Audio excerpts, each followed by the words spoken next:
مولا علی شیر خدا کرم اللہ تعالی وجہ الکریم کو قرآن سے بڑا پیار تھا.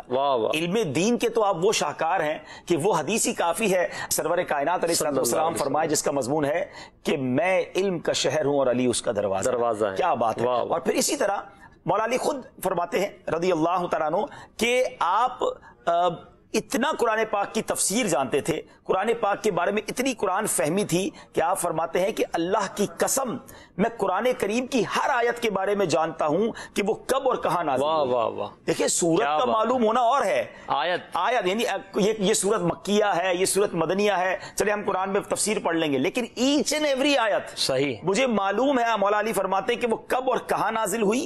بے شک میرے رب عز و جل نے مجھے سمجھنے والا دل اور سوال کرنے والی زبان عطا. اللہ اکبر. آپ فرماتے ہیں سبحان اللہ کہ اگر میں چاہوں تو سورہ فاتحہ کی تفسیر سے 70 اونٹ بھر دوں. اللہ اکبر. ایک سورہ فاتحہ کی تفسیر سے کتنا علم تھا ناظرین, ذرا سوچئے. اور تلاوت قرآن کا شوق اتنا تھا کہ آپ کے بارے میں آتا ہے کہ آپ جب سواری کرتے وقت گھوڑے کی رکاب میں ایک پاؤں رکھتے. آپ نے دیکھا ہوگا جب ہارس رائڈنگ ہم بھی کبھی کبھی کرتے ہیں تو ایک پیر رکھتے ہیں پھر دوسرا پیر رکھتے ہیں, سیکنڈز میں دوسرا پیر بندہ رکھ لیتا ہے. مگر یہ آپ کی کرامت تھی کہ ایک پیر رکھ کر دوسرے پیر رکھنے کے وقفے میں آپ قرآن پاک کی تلاوت شروع کرتے اور دوسرا پیر رکھنے سے پہلے پورا قرآن پڑھ لیا کرتے تھے. اب یہ شاید بہت سب کو سمجھ نہیں آئے گا کہ یہ کیسے ممکن ہے. تو اللہ والوں کو جب پلک جھپکنے میں حضرت سلمان علیہ السلام کے آصف بن برخیہ, قرآن میں یہ واقعہ موجود ہے,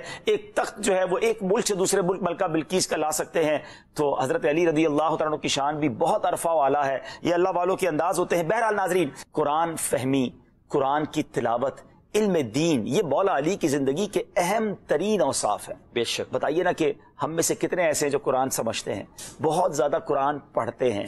اگر پنجتن پاک سے پیار ہے, مولا علی سے محبت ہے کرم اللہ تعالی وجہ الکریم, تو پھر قرآن سے بھی محبت ہو, قرآن کی تلاوت سے بھی محبت ہو, قرآن کی انڈرسٹینڈنگ کی طرف بھی ہمیں آنا چاہیے.